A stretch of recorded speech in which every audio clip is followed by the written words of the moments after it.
పూర్వకాలంలో తలకి నూనె పెట్టుకుని ఉండేవారు ఇంటి పట్టున.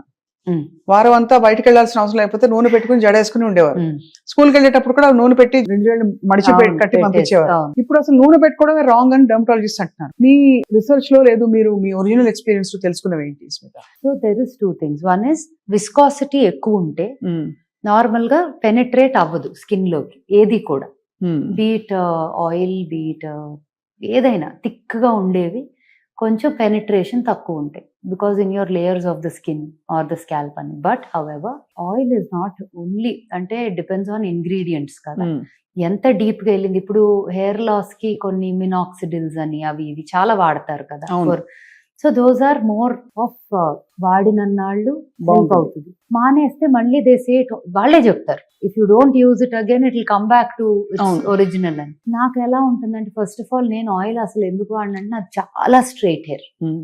నేను ఇంకా ఆయిల్ రాశాను అంటే నాకు రబ్బర్ బ్యాండ్ ఇప్పుడే ఉండదు. నేను కర్ల్స్ పర్మ్స్ రకరకాలు చేసి నాదేదో నిలబెట్టుకుంటా, లేకపోతే అందరూ ఇష్టపడేలాగా ఉంటది. కానీ నాకు బోర్ కొట్టేస్తుంది కదా, when grass is always greener on the other side లాగా. అవును, నాకు కూడా ఆయిల్ పెట్టుకోవటం అవి ఎందుకు చేయను అంటే because I know that my hair will become like బక్కగా అయిపోయి ఫ్లాట్ అనిపిస్తుంది అనే ఫీలింగ్. అవును, కానీ ఇప్పుడు శివి ఉంది, మా అమ్మాయి ఉంది, తనకి curly hair. So she has, తనకి అసలు ఆయిలింగ్ చేసినాక యాక్చువల్లీ తన పుట్టినప్పుడు అసలు జుట్టే లేదు, ఈ పిల్ల గుండుతో పుట్టింది ఏంటి అనుకున్నా, కంగారు పడ్డా. వెరీ స్కాంటీ హెయిర్ ఉండేది. ఇంకా తను పుట్టిన ఒక 2-3 years కి ఓల్డ్ స్కూల్ రీసెర్చ్లు అన్ని మొదలెట్టాం కదా. సో అది వాడటం మొదలెట్టాను. ఫస్ట్ తన మీదే అన్ని ఎక్స్పెరిమెంట్స్, బేబీ మీద. నేను బేబీ మీద ఎక్స్పెరిమెంట్ చేసి లాంచ్ చేశానంటే ఎంత సేఫ్. తనకి హెయిర్ ఇప్పుడు చూస్తే మీరు you will not even believe that that's the same baby. అందరూ అంటారుగా బాగా జుట్టుతో పుట్టారు అంటారు కదా, మాకు అసలు ఆల్మోస్ట్ గుండుతో పుట్టాం ఇక్కడ. But she has good hair now. So దానికి హెయిర్ ఆయిల్ హెల్ప్ అయిందంట 100%. బికాస్ ఇప్పుడు ఈ హెర్బ్స్ అన్ని ఉన్నాయి కదా, all these herbs that are so good for ఈ 63 హెర్బ్ ఆయిలే ఉంది మనది. మన హెయిర్ వాష్ పౌడర్ కూడా ఆయిల్ లో ఉన్న హెర్బ్స్ అన్ని పౌడర్ ఫామ్ లో దీంట్లో కూడా ఉన్నాయి with lathering agent which is also natural. Coconut derived ఉంటాయి అవి. You know like I said science వల్ల ఎన్నో బెనిఫిట్స్. అవును, సో అవన్నీ ఉంటాయి. సో ఇప్పుడు ఏంటి, ఇంతకు ముందు ఆ షికాకాయ నీళ్లు అవి కళ్ళకి మండిపోయేవి. నాకు ఎక్కడంటే ఒకసారి బేబీ ప్రోడక్ట్స్ వీడియో షూట్ చేసేటప్పుడు నాకు Geetha is also, Geetha Madhuri singer, తనకి బేబీస్ ఉన్నారు కదా. సో ఈ బేబీస్ ఉన్న మదర్స్ అందరూ ఏదో ఒక టైంకి నాకు ఇది నచ్చిందో అది బాగుంది ఏదో ఒకటి మాట్లాడుకుంటాం. నాకు ఒక వీడియో కావాలి బుడ్డోడితో చేద్దామని అడిగితే షీ కేమ్ హోమ్. ఒక రోజు షార్ట్ అనమాట, చక్క పడుకోబెట్టి లేపి తీసుకొచ్చింది. హెయిర్ వాష్ పౌడర్ ఇంకా పూర్తిగా లాంచ్ కూడా చేయలేదు కానీ రెడీగా ఉంది. అక్క వాడేద్దాం అక్క. అమ్మో కళ్ళు మండుతాయేమో నాకు టెన్షన్. తను టకటక రుద్దేసింది, వాడేసింది, అసలు ఏమీ లేదు, ప్రశాంతంగా ఉన్నాడు, హ్యాపీగా పడుకున్నాడు కారెక్కి. సో యూనో నేను భయపడతా కానీ పర్వాలేదా ఓకేనా అని. బట్ ఎవరికి when things are clean and pure, unless you have an unusual allergy ఉంటే తప్ప ఎటువంటి ఇబ్బంది ఉండదు. అలా అని పాత షీకాకాయ వాడితే కళ్ళల్లో పడి మంటలు వచ్చి రాక అంతేగా ఇవన్నిటికీ ఆ ఎఫెక్ట్స్ ఉన్నాయి. అండ్ నురుగు రాదు, కళ్ళు అసలు కుంకుడుకాయ స్నానం చేసి వచ్చాక కళ్ళు ఎర్రగా ఉండేవి చాలా.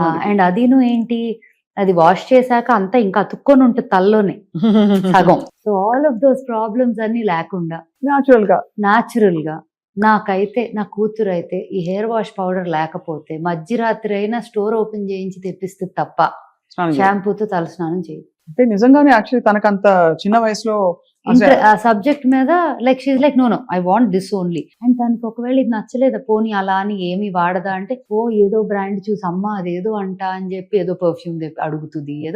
ఇట్స్ నాట్ లైక్ అన్ని పాతకాలం పద్ధతులు మాత్రమే చేస్తుందంటే కాదు, కానీ కొన్ని ఉంటాయి కదా అవి నచ్చినాయి ఇంకా అది తప్ప వాడు.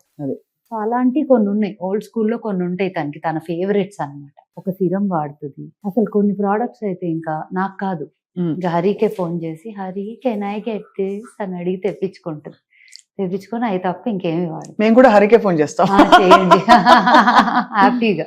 కాదు, వాట్ ఈస్ అమేజింగ్ ఇస్ మీరు అన్నట్టు old and new world combine చేసి ఇది యూజర్ ఫ్రెండ్లీ గాను ఉంది, అట్ ద సేమ్ టైం మనం కెమికల్స్ బాడీలోకి వెళ్ళిపోవట్లేదని మనం కొంత రిలీఫ్ ఫీల్ అవ్వచ్చు. అండ్ కష్టం పడక్కర్లా వాడటానికి. కానీ బిగ్గెస్ట్ ఇష్యూస్ ఏంటంటే రెండు, ఇది అందరికీ అందుబాటులో ఉంటుందా అంటే నా లాజిక్ వేరు. నేనేమంటానంటే శరీరం కోసమే కదా కష్టపడేది, కొంత స్పెండ్ చేసుకుంటే ఏమవుతుంది అనిపిస్తుంది ఒకటి. రెండోది ఏంటంటే ఒకవేళ అందుబాటులో లేకపోయినా న్యాచురల్ గా ఉండే వాటితో ఎలా మేనేజ్ చేసుకోవచ్చు is a very big question.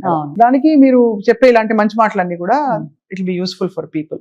So అందుబాటులో ఉందా అంటే we're a luxury brand only, we're not mass market product కాదు ఫర్ షూర్.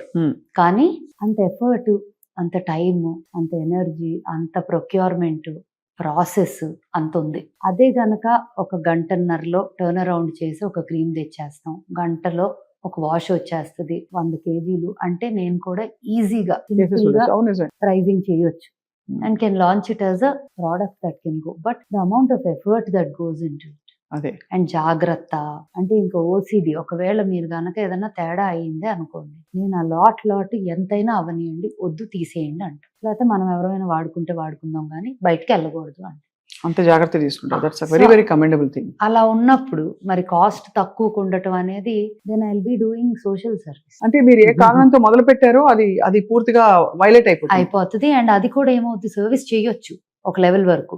దానికన్నా ఎక్కువ చేసుకుంటా పోతే నేను బ్యాంక్రప్ట్ అయిపోతాను. You know the reason for the price. ఇప్పుడు కొంతమంది అంటారు ఎవరో ఒకళ్ళు పెట్టారు ఎక్కడో, I think in one of the video something, old rituals were never so expensive or something like that. The effort that goes into it, the ingredient procurement, the process, the way we presented it, the way we want to, ఒక్కొక్క brand కి ఒక vision ఉంటుంది. So vision for this brand is it has to be a global brand where India is really like wow this is Indian culture heritage అని. అలా చేయాలి అంటే నేను ఇలా మాత్రమే చేయగలను. This is the only way. So I think the end goal made us take this hard decision of keeping it like. No, absolutely. That is very clear. The second problem I'll address is consistency. ఎంతకాలం ఒక way of life ఈ products వాడాలనే కాదు, ఒక విధానంలో మనం నిష్టగా చేస్తే మనకి కొద్దో గొప్ప రిజల్ట్ కనిపిస్తుంది స్కిన్ అండ్ హెయిర్ కేర్ లో. నేను ఓల్డ్ స్కూల్లో అయితే కొంతవరకు చెప్పగలను. కొన్ని products you will see a change in the way your skin looks and feels in the first use లో తెలిసిపోతుంది. You will feel it. So definitely in the first use. ఇప్పుడు నాకు అది ఫస్ట్ యూజ్ లో డిఫరెన్స్ రాకపోతే నేను అసలు launch చేయి. చాలా products, face wash powder was one of those for me. ఎర్రచందనము, సినిమన్ ఆరెంజెస్ ఒకటి అండ్ ఇండియన్ స్పైసెస్. మా పుష్ప పౌడర్ ఎర్రచందనం. యా.